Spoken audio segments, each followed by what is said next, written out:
Hey you guys, welcome back to my channel, and I am here with a new video, and I am going to do part 3 of my five-part series regarding my testimony.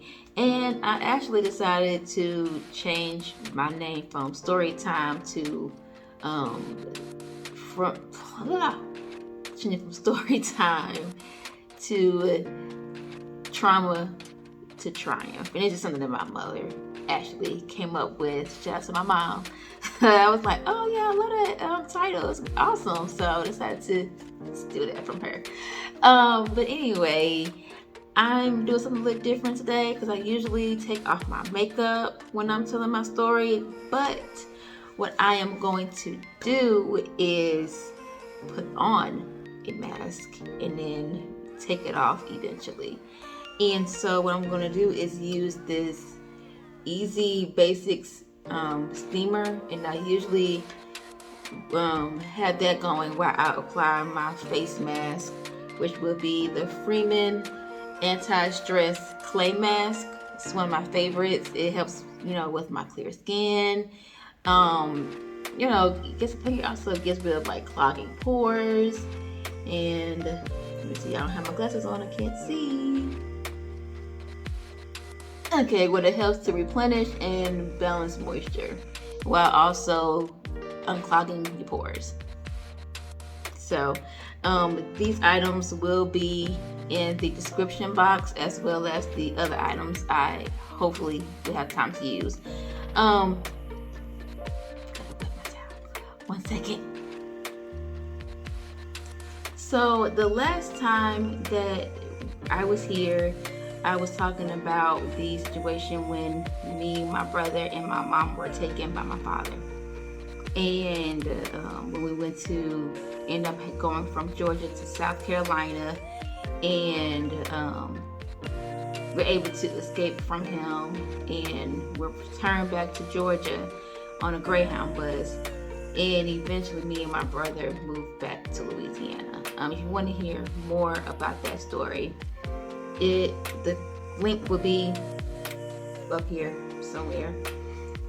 So I'm just going to go on with the third part of my video.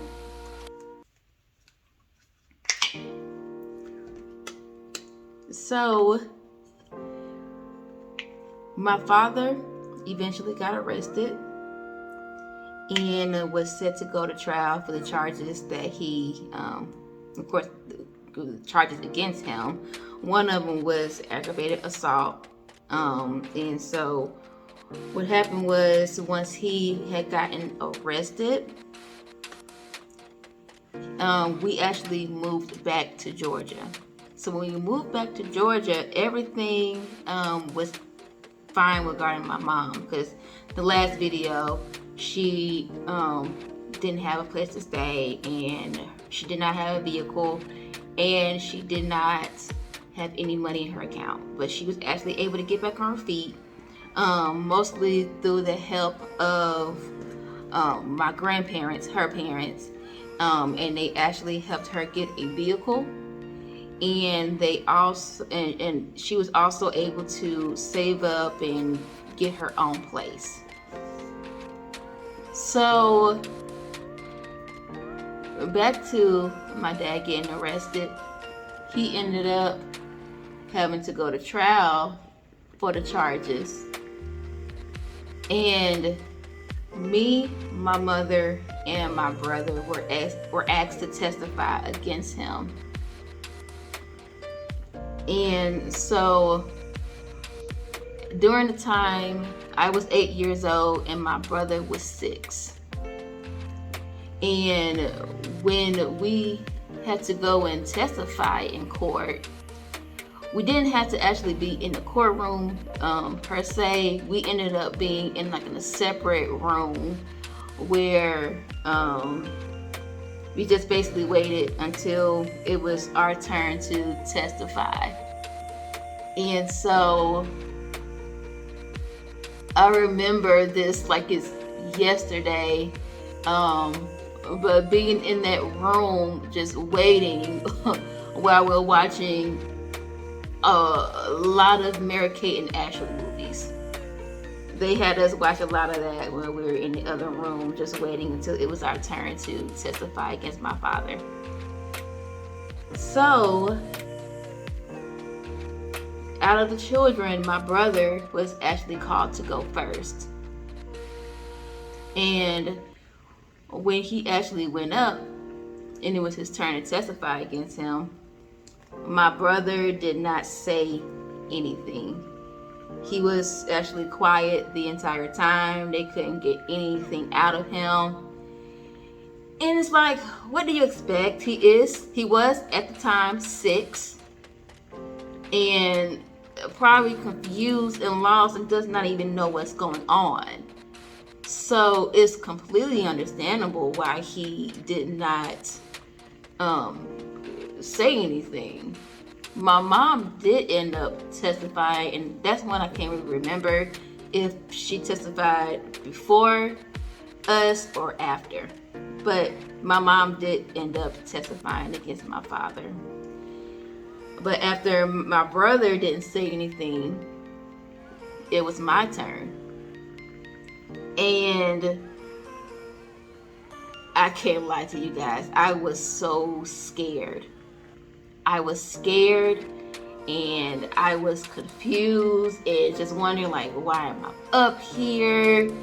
And just terrified as to, like, what are they going to ask me? What to expect? And, as I'm just sitting at the stand and the prosecutor is trying to ask me questions, I'm literally terrified. I'm just sitting there at the stand. They're asking me questions and I'm just basically thinking about this whole situation. I see my father right at the right of me, in front of me, and I'm just like scared, I'm terrified, and I did not know what to do. And what I did not want to do was actually talk about what happened, and it also get my dad in trouble because I did not want to lose my dad. Even though he did those things to us, there's still no denying, my love for my father. And so, as I was being asked those questions, I started answering some, and then what really made me actually go on and testify against my father was I literally thought to myself, as an 8-year-old child, I am up on the stand having to pick between my mother and my father. And I was scared and I did not know what to do. But I thought about what we went through. I thought about us being taken in South Carolina. I thought about, my dad getting in that car, pushing my mom, in the passenger seat, him coming out of nowhere, going into the car, push my mom into the passenger seat where I was sitting and crying and scared out of my mind, not knowing what was going on. And I'm also thinking about the time when I went to the restroom and saw my mom in the bedroom crying and my father was right there. I had to think about all of that as I was on that stand, and thank God they don't have this now, that children, of a certain age have to go up there and testify, because we're just not in the right state of mind to do that. And so I'm glad that that's not how it is now. But during that time, as an 8-year-old, I'm thinking to myself, like, what am I going to do? Do I pick my dad, try to help him, or do I pick my mom and my brother and me from being in any kind of danger in the future. I had to make an adult decision at 8 years old to testify against my father. And this was like probably the most, like, the hardest thing I've ever had to do. And I've had to do a lot of stuff that I had a hard time doing, but this had to be the hardest thing that I ever had to do, especially for someone who is 8 years old. And as an average 8-year-old, you're only thinking about, how well you're going to do in school, making friends. The least of your concern is about whether you have to testify against your father for, taking you guys away, assaulting my mother. That's something that an 8-year-old is not thinking about. So that was just like the hardest thing that I ever had to do, and I wouldn't wish that on anybody at all. I wouldn't wish that. But moving on, at that moment on that stand, as I was asked questions, I was forced to choose, and I ended up choosing my mother, because I did not want to see her in pain anymore. I did not want to see her in danger based off of those couple of times that, I saw. And I wanted her to be protected. And I just felt like, part of my testimony will help with that. So I ended up answering all the questions. Actually, I talked a lot where I was up in the stand. And so after that was over, my dad ended up getting convicted. And he was convicted of aggravated assault. And when he was convicted, they actually sentenced him to 15 years in prison, and he was to serve 10. So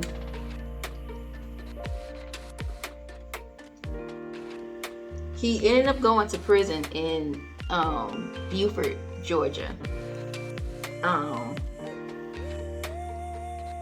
And I did want to just mention like my first time visiting him before I finish my video, because it's almost at the 15-minute mark. But my mom, even though, her and my dad weren't together or anything, and everything that had happened between them and, us, my mom still chose to have us visit my dad. So the first time visiting my dad was tough. It was very tough for me. Just something that I was just, well, of course, like 8, 9 years old, you're not used to that anyway. And, no child wants to see that it's their father that they have to visit in prison. So, anyway, we arrived there. Of course, the whole procedure and how that works, go through the metal detector, make sure they didn't have anything. And so, I actually go to the vending machine to get a couple of snacks. And I was actually the last one to see my dad. My mom had already seen him, so did my brother. I was the last one. So when I had gotten the snacks, I see my dad from afar with my mom and my brother, and I am scared. I'm scared, I'm terrified, and I also feel guilty. I feel guilty and felt like during that time that I was partially responsible for him being there. And as I walk up to my dad and trembling and scared to think that, he would probably feel some kind of way about me and everything, I just walk up to my dad with my arms just like wide open and just started bawling, crying. And that was my way of basically saying, I'm sorry that I had to do this to you. I'm sorry that I had to, go on the stand and testify against you. I'm sorry that I put you here. And I'm 8 years old, 9 years old, not really thinking that, it was actually him, being responsible for his own actions. And, that was just me during that time. I just felt really guilty, because I had to choose between my parents and choosing my mother that I felt was the right thing to do. But of course, that came with the consequence of my dad having to be locked up for years. And so, I'm just bawling, crying as I hug my dad like so long, and just filled with guilt, filled with hurt, just filled with all kinds of still confusion, because it's like, how did we get here? Why did we get here into this situation? And it was really tough for me during that time to see my dad locked up. Of course, being a daddy's girl, you don't want to see your dad in that kind of position. You don't want to see your dad in a way that he is helpless. And at the end of the day, I feel like I did what I had to do to protect me, to protect my brother, and most importantly, to protect my mother. Because during that time, I viewed my dad as a monster because of what happened. I viewed him as a monster, and I was just terrified that that monster would come back. And so I had to do what I had to do. And it took me a while to finally, realize and grasp that, it was him and his decision making that caused him to, make decisions that he made that caused his actions. So that's actually, something that I had a hard time dealing with until I eventually started writing. That was my my piece. That was my way of escape. That was my way of expressing myself and my feelings, was through writing. I used to write a lot of poetry. Before my brother was the one that was actually doing all the writing, I actually was a writer. And we would just write all my feelings out in poetry all of the time. Huge fan of poetry to this day, actually. But that was my way of having to cope through my dad being locked up, visiting him, phone calls, him not being there, and missing, a good portion of our life. And so it's crazy now because I've gotten back to writing with blogging, and I haven't written in probably over 10 years, maybe even longer than that. And so it's really good for me to get back to something that I used to do to cope with my feelings and express myself and write out how I feel, basically. So I'm sorry, this video ended up being a little longer than usual. But I really just wanted to paint a picture of what we went through, and then also the whole situation. So just recap. My dad ended up getting arrested. My mother, my brother, and I had to testify against him in court. My brother said nothing. My mom testified, and I was up there having to make a decision to testify against my father, which I actually did, and all that at the age of 8 years old. My dad ended up being convicted of aggravated assault and was sentenced to 15 years to serve 10. And then, of course, my first visit with him at prison. So that is all that I have for you guys today, and thank you so much for being here to watch this video. Be on the lookout for part 4 of this story. And just to let you know, like, this story is called Trauma to Triumph. So at the end of the day, all the stuff we went through, we ended up finding victory through all of this. So just stay tuned for the victorious part. Because when I tell you it is powerful, it is powerful. And we have nothing but God to thank for that. But anyway, thank you for joining me today. And I really do hope you guys have a wonderful day and a wonderful week. God bless y'all. Love y'all.